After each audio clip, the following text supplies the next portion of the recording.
আপনি যদি পার্বত্য এলাকায় যান, সেটা খাগড়াছড়িতে যান, রাঙ্গামাটিতে যান, বান্দরবনে যান, ওই এলাকার দুর্গম এলাকার যারা উপজাতি আছে, চাকমা, মারমা, ত্রিপুরা, রাখায়ন, ওই মানুষদের জন্য ওনারা কাজ করে গেছে।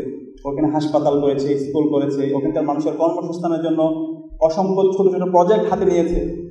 তো দেখেন, একজন মানুষ চাইলে কত কাজ করতে পারে। তারা একজন মানুষ ছিল না, তারা এক একজন ব্যক্তি, এক একটা প্রতিষ্ঠান হয়ে গিয়েছিল।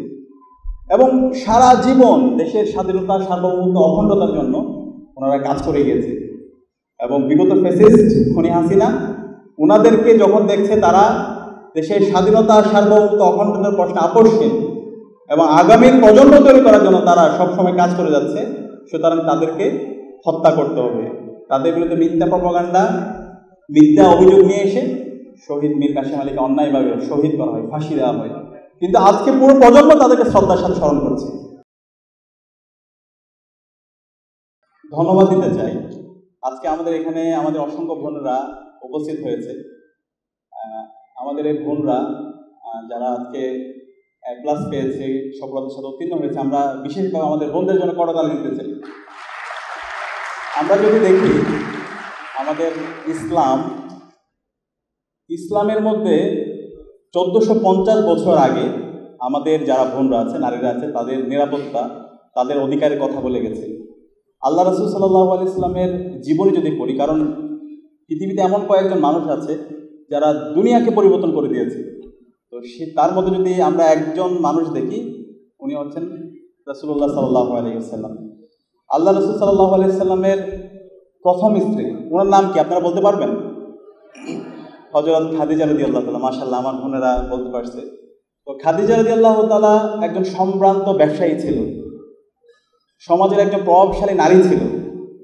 আমরা অনেক ক্ষেত্রে ইসলামে বোঝানো হয় ইসলাম মানে হচ্ছে একটু পেরোকিয়াল, ইসলাম মানে হচ্ছে নারীদের অধিকার হরণ করে, তাদেরকে অ্যাক্সেস দেওয়া হয় না। কিন্তু আমরা যদি দেখি 1450 বছর আগে সমাজের সবচেয়ে সম্ভ্রান্ত যে মানুষটা ছিল সেটা ছিল হযরত খাদিজা রাদিয়াল্লাহু তাআলা।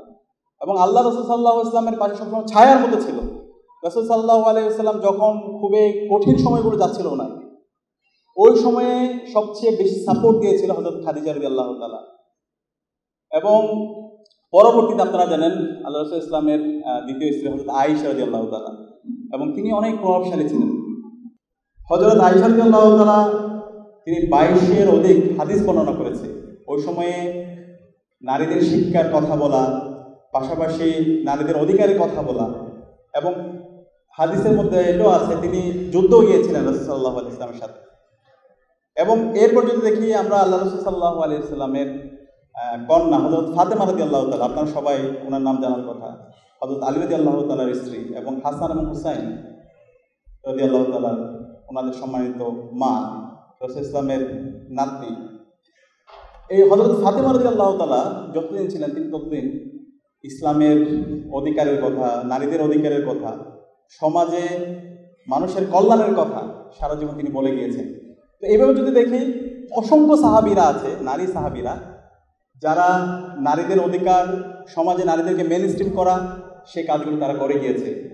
কিন্তু আজকে আমরা যদি পাশ্চাত্যের কথা বলি, যারা আজকে উইমেন এম্পাওয়ারমেন্ট নিয়ে অনেক বলি আওড়ায়, তারা অনেকগুলো চার্টার তারা তৈরি করেছে। কিন্তু আমরা যদি দেখি আজকের যে আমেরিকা, বিশ্বের মোড়ল, তারা নারীদের ভোটের অধিকার দিয়েছিল 1920 সালে। দেখেন কোন ধরনের হিপোক্রেসি। 1920 সালের আগ পর্যন্ত ওই সমাজে নারীদের কোনো অধিকারই ছিল না। কিন্তু 1450 বছর আগে আল্লাহ রাসূল সাল্লাল্লাহু আলাইহি ওয়াসাল্লাম এবং তার স্ত্রী হযরত খাদিজা রাদিয়াল্লাহু তাআলা, হযরত আয়েশা রাদিয়াল্লাহু তাআলা, আল্লাহ রাসূল ইসলামের কন্যা হযরত ফাতিমা রাদিয়াল্লাহু তাআলা, এবং অসংখ্য সাহাবীরা, নারী সাহাবীরা, তারা সমাজের কল্যাণের কাজ করে গিয়েছেন, সমাজে তারা মেইনস্ট্রিম ছিলেন। তো সেই কারণে আমরা বলতে চাই, আমরা যখন আমরা যে বিপ্লবের স্বপ্ন দেখি, সেই বিপ্লবটা যদি আমরা বাস্তবায়ন করতে পারি, তাহলে এই সমাজে আজকে নারীদের যে সংকটগুলো আমরা দেখতে পাচ্ছি, আজকে যে সমাজের মধ্যে রাহাজানি, দর্শন, এই কিছুই থাকবে না ইনশাআল্লাহ। সমাজের মধ্যে ইনসাফ থাকবে, সমাজে আমাদের বোনদের অধিকার থাকবে, তারা নিরাপদে যে কোনো জায়গায় তারা যেতে পারবে, তাদের শিক্ষার অধিকার থাকবে, তাদের চাকরির অধিকার থাকবে। তো আমরা সেই ধরনের একটা সমাজ, সেই ধরনের সুন্দর একটা সমাজের প্রত্যাশা রাখি, এবং আমরা বিশ্বাস করি আগামীর বাংলাদেশটি সেই ধরনের ইনসাফের বাংলাদেশ হবে। সেই ধরনের নারীদের অধিকার, আমাদের বোনদের অধিকার, আমাদের মাদের অধিকার, সেটা আমরা নিশ্চিত করবো ইনশাআল্লাহ। এবং আমরা যদি একটা সুন্দর জাতি গঠন করতে চাই, অবশ্যই আমাদের যারা বোনরা আছে, আমাদের সমাজে যারা ছাত্রীরা আছে, নারীরা আছে, তাদেরকে সবার আগে আমাদেরকে শিক্ষিত করতে হবে। নেপোলিয়ন বোনাপার্টের একটা কথা আপনারা সবাই জানেন, if you give me a good mother I shall give you a good nation. আমরা যদি একটা ভালো নেশন তৈরি করতে চাই, অবশ্যই আমাদের মাদেরকে, আমাদের বোনদেরকে, তাদেরকে অনেক বেশি শিক্ষিত করতে হবে, তাদেরকে সমাজে মেন স্ট্রিম করতে হবে, তাদের সকল অধিকার দিতে হবে। তো সে কারণে আজকে আমাদের এখানে বড় একটা অংশ আমাদের বোনরা তারা উত্তীর্ণ হয়েছে। আমরা আবারও তাদেরকে কংগ্রাচুলেট করতে চাই। সবাই একসাথে করতালির মাধ্যমে আমরা আমাদের বোনদেরকে কংগ্রাচুলেট করি। প্রিয় উপস্থিতি, আমরা ইসলামী ছাত্র শিবিরের জায়গা থেকে আমরা এমন একটি সমাজ, এমন একটি রাষ্ট্র আমরা বিনির্মাণ করতে চাই, যেই সমাজে কোনো ধরনের বৈষম্য থাকবে না, যেই সমাজে সৎ, দক্ষ, আদর্শ দেশপ্রেমিক নাগরিক তৈরি হবে এবং তারা আগামীর বাংলাদেশের বিনির্মাণ করবে। আজকে আমরা যদি আমাদের এই সমাজে দেখি, এই সমাজে যারা শিক্ষিত মানুষরা আছে, এই শিক্ষিত মানুষরাই সমাজের সবচেয়ে বড় বড় ক্ষতিগুলো করে। আপনাদের মতো, আমাদের মতো, আমাদের আগের প্রজন্ম তারা A+ পেয়েছে, গোল্ডেন A+ পেয়েছে, পরবর্তীতে বিশ্ববিদ্যালয়ে ভর্তি হয়েছে, এরপরে সরকারি আমলা হয়েছে অথবা রাজনীতিবিদ হয়েছে। পরবর্তীতে দেশের সবচেয়ে বড় ক্ষতির কারণ তারা হয়েছে, খারাপ খারাপ কাজগুলো তারা করেছে। তারা সমাজের কল্যাণের কারণ হতে পারেনি, বরং তারা সমাজের অভিশাপের কারণ হয়েছে। আমরা যদি বিগত ফেসিবাদ, খুনি হাসিনার গত 16 বছর অথবা এর আগেও যদি বাংলাদেশের গত 54 বছরের উপর যদি আমরা স্টাডি করি, আমরা দেখতে পাবো আমাদের যারা নেতৃত্বে ছিল তারা সবসময় অসৎ ছিল। তারা দেশের স্বাধীনতা, সার্বভৌমত্ব, অখণ্ডতাকে রক্ষা না করে বরং এটাকে বিক্রি করে দিয়েছে। তারা বড় বড় পজিশনে গেছে, সরকারের বড় আমলা হয়েছে, বড় নেতৃত্ব গিয়েছে, কিন্তু বড় বড় দুর্নীতিবাজ হয়েছে। এবং সেই দুর্নীতির বিরুদ্ধে, সেই রাহাজানের বিরুদ্ধে, সেই বৈষম্যের বিরুদ্ধে এই 24-এ একটা বিপ্লব হয়েছে। এবং সেই বিপ্লবে, সেই জুলাই বিপ্লবে আজকে আমার সামনে যারা উপস্থিত আছেন, আপনারা প্রত্যেকে একজন সহযোদ্ধা ছিলেন। এবং আমরা সবাই একসাথে জালেম হাসিনার বিরুদ্ধে আমরা সবাই ঐক্যবদ্ধভাবে আন্দোলন করেছি।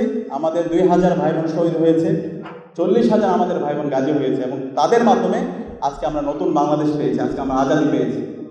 তো এখন এই নতুন বাংলাদেশটাকে যদি আমরা বিনির্মাণ করতে চাই, তাহলে আমাদেরকে সবার আগে যে কাজটা করতে হবে সেটা হচ্ছে নেতৃত্বের আমূল পরিবর্তন করতে হবে। আমি কি বোঝাতে পেরেছি? আমরা যদি আমাদের এই বাংলাদেশটাকে নতুনভাবে বিনির্মাণ করতে চাই, আমাদের শহীদদের যে আকাঙ্ক্ষা, সে আলোকে যদি আমরা নতুন বাংলাদেশ বিনির্মাণ করতে চাই, আমাদের এই নেতৃত্বের আমূল পরিবর্তন করতে হবে।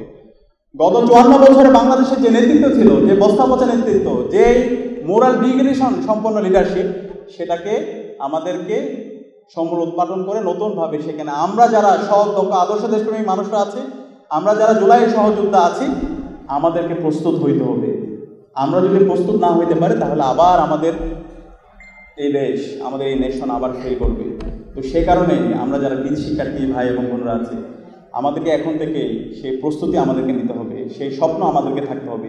আমি কয়েকজন মানুষের এক্সাম্পল আপনাদেরকে দিব, যে মানুষগুলো এই সমাজের কল্যাণের কারণ হতে পেরেছিল, যে মানুষগুলো সবাইকে অনেক বেশি আলোকিত করতে পেরেছিল। আপনাদের সবাই চেনার কথা, ইসলামী ছাত্র শিবিরের কেন্দ্রীয় সভাপতি, প্রথমে যিনি কেন্দ্রীয় সভাপতি ইসলামী ছাত্র শিবির, যার হাত ধরে প্রতিষ্ঠা হয়েছে, শহীদ মীর কাসেম আলী। ওনার নাম কি আপনারা জানেন?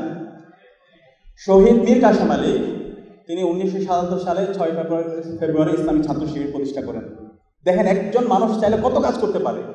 তিনি ইসলামী ছাত্র শিবিরের মতো এত বড় একটা সংগঠন প্রতিষ্ঠা করেছেন। সংগঠন প্রতিষ্ঠা করে সারা বাংলাদেশব্যাপী এই সংগঠনকে ছড়িয়ে দিয়েছেন। এবং এই সংগঠন গত প্রতিষ্ঠার পর থেকে এদেশের সৎ, দক্ষ, আদর্শ দেশপ্রেমিক নাগরিক তৈরি করার জন্য কাজ করে আসছে। দেশের সকল অন্যায় অবিচারের বিরুদ্ধে সবসময় ইসলামী ছাত্র শিবিরের প্রতিটি কর্মী কথা বলে আসছে এবং আগামীর বাংলাদেশের নেতৃত্ব তৈরির জন্য কাজ করে আসছে, আগামীর প্রজন্ম তৈরি করার জন্য কাজ করে আসছে।